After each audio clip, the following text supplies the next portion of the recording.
Middle class की 5 सबसे बड़ा फाइनेंशियल ब्लंडर क्या है।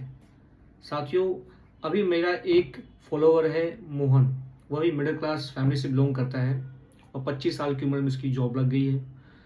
हर महीने की 50,000 रुपये कमाता है। कहता है कि सर 50,000 रुपये तो कमा रहा हूँ मैं हर महीने के, लेकिन 1 रुपये बच नहीं रहा।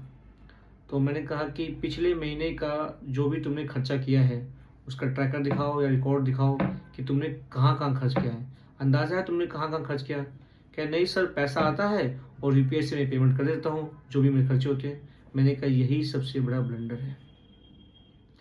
तुम इतनी मेहनत से पैसा कमा रहे हो लेकिन तुम्हें यही नहीं पता कि तुम्हारा पैसा कहाँ जा रहा है, कहाँ खर्च हो रहा है। तुमने शीट बनाई ही नहीं, तुम उसको ट्रैक करते ही नहीं हो। साथियों, अगर आप आज से ही अपने खर्चे को ट्रैक करना शुरू कर देते हैं, उसको लिखना शुरू कर देते हैं, तो आप देखेंगे कम से कम 7 से 8 हज़ार रुपये आप इजीली बचा सकते हैं, यानी साल के लगभग 1 लाख रुपए। बहुत से ऐसे खर्चे होते हैं जो, जैसे कि जिम का सब्सक्रिप्शन ले लिया, ओटीटी प्लेटफॉर्म का सब्सक्रिप्शन ले लिया हमने, कोई रिचार्ज करवाया, भूल गए, उसका कोई यूज़ ही नहीं है, फिर भी उसकी पेमेंट हो रही है, क्रेडिट कार्ड से कट रही है। उसको देखिए आपका 1-1 रुपये कहाँ जा रहा है। तो आप देखकर हैरान हो जाएंगे कि अगर आप उसको शीट पर लिखेंगे, आपको पेज पर लिखेंगे, लिखित रूप में लिखेंगे, तो आप देखेंगे कि आपके खर्चे ड्रास्टिकली कम हो जाएंगे, आपके फिजूल खर्ची घट जाएगी और आपके पैसे बचेंगे भी। इसलिए सबसे पहले आज से ही यह प्रण लीजिए कि मैं अपने एक एक पैसे को ट्रैक करूंगा, उसको लिखूंगा, देखूंगा कि वो पैसा कहाँ जा रहा है। जब से यूपीआई आया है बहुत अच्छा है, लोगों को बड़ी ही सुविधाएं हैं, लेकिन साथ ही साथ बहुत ही इजीली हम लोग पेमेंट कर लेते हैं और देखते नहीं कि पैसा कहाँ जा रहा है। इसलिए उसको ट्रैक कीजिए। ये सबसे बड़ा ब्लंडर है जो मिडिल क्लास फैमिली कर रही है, आज की युवा जनरेशन कर रही है। दूसरा सबसे बड़ा ब्लंडर है साथियों ईएमआई, ईएमआई, ईएमआई। 25 साल की उम्र में, 26 साल की उम्र में जॉब लग जाती है। अब इतना ज़्यादा प्रेशर होता है दोस्तों का, रिश्तेदारों का, अपने साथियों का, कि उसको देखा देखी बाइक ईएमआई पे, क्रेडिट कार्ड ले लिया, होम लोन ले लिया, गैजेट को ले लिया, सारा ईएमआई पे। 1 रुपया भी उसका बचता नहीं, सारा का सारा ईएमआई में चला जाता है। इतनी जल्दबाजी क्यों? जो आप इनकम अर्न कर रहे हो उसको पहले अपने स्किल को बढ़ाने में लगाओ, अपने ऊपर खर्च करो, और जो पैसा बच रहा है उसको कहीं ना कहीं लॉन्ग टर्म के लिए सेव करो, इन्वेस्ट करो, और कम से कम 10 साल, 35 साल तक इन चीज़ों को अवॉइड करो और उसके बाद ही लो। बहुत से लोगों का सपना होता है कि अपना एक घर हो, होना भी चाहिए, बहुत ज़रूरी है, लेकिन 25 साल की उम्र में घर लेने की ज़रूरत ही क्या है। मान लो आपकी जॉब दिल्ली लगती है, बेंगलोर लगती है, मुंबई, कहाँ लगती है पता नहीं है, आपको एक लोकेशन से दूसरे लोकेशन जाना पड़ेगा। आपने घर ले लिया ईएमआई पे, आप रह नहीं रहे हो, उसको रेंट पे दे रहे हो, लेकिन ईएमआई आपकी चल रही है। इसलिए 10 साल कम से कम अर्न कीजिए, उसके बाद जब पैसा हो जाए, सीवी हो जाए, तब अपना घर लीजिए जो आपका सपना पूरा हो। इतनी जल्दीबाजी मत कीजिए। आपकी जिंदगी है, आप कोई रिमोट कंट्रोल नहीं हो कि दूसरों को देखकर बाइक ईएमआई पे, गैजेट ईएमआई पे, क्रेडिट कार्ड ले लिया। किस लिए ले लिया भाई साहब? कि सिविल स्कोर बढ़ाना है। सिविल स्कोर क्रेडिट कार्ड लेके ही नहीं बढ़ता है।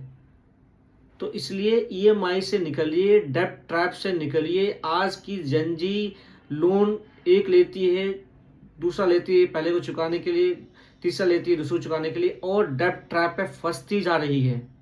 आप जो अर्न कर रहे हैं उससे अपने ऊपर खर्च कीजिए, अपने स्किल्स को बढ़ाइए, और जो पैसा है उसको सेव कीजिए, और एक समय आने पर ही होम लोन लीजिए, और कोशिश कीजिए कि लोन ना लें। अगर कोई लोन चल रहा है तो सबसे पहले उसको चुकाएं, उसको ख़त्म करें, तभी आपके इन्वेस्टमेंट का कोई फ़ायदा है, नहीं तो बेकार है। तीसरी सबसे बड़ी बात है साथियों, एसआईपी आज की जनजी शुरू कर देती है। सब म्यूचुअल फंड बेच रहे हैं, म्यूचुअल फंड। उन्होंने एसआईपी ले ली, म्यूचुअल फंड में डाल भी रहे। अगर मैं उनसे पूछता हूँ क्या 6 महीने का इमरजेंसी फंड है, तो बिल्कुल सक पक रह जाते हैं। अरे सबसे पहले 6 महीने का इमरजेंसी फंड होना ही चाहिए।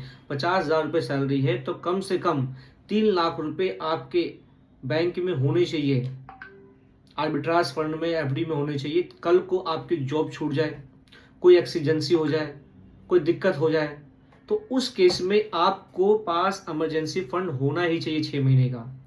उसके बाद इमरजेंसी फंड होने के बाद ही कोई सेविंग या इन्वेस्टमेंट के ऊपर सोचिए, उससे पहले सोचने की जरूरत नहीं है।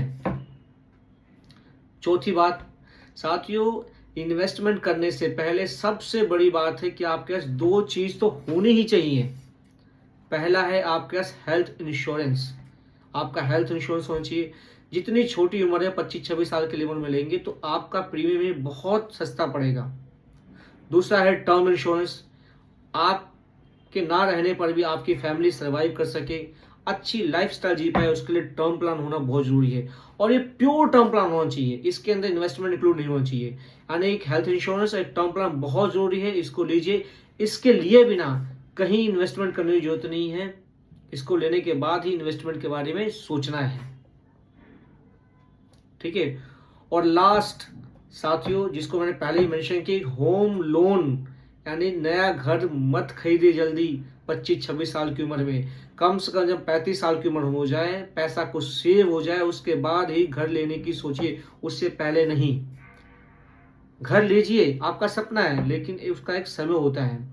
तो यह 5-6 चीजें हैं जिसको आप अगर अपने जीवन में लागू करेंगे तो मैं दावे के साथ कर सकता हूं कि मिडिल क्लास की जो रेंज है उसमें से हम हाई क्लास में आ सकते हैं। और मेरा सपना है कि middle class family financially educate हो, डिनर की टेबल पे, लंच की टेबल पे अपने बच्चों से बात करें कि फाइनेंस क्या होता है, सेविंग क्या होती है, बजटिंग क्या होती है, इन्वेस्टमेंट क्या होती है, कैसे हम लोग अपनी लाइफ को सेफ और सिक्योर रख सकते हैं, रिटायरमेंट प्लान कैसे कर सकते हैं। साथियों, मेरा यही एम है, पर्पस है लाइफ के अंदर कि जो मिडिल क्लास फैमिली है, मैं उन्हें फाइनेंशियली अवेयर करूं और उनको जागरूक करूं, ताकि उनके जीवन में कभी संकट ना आए।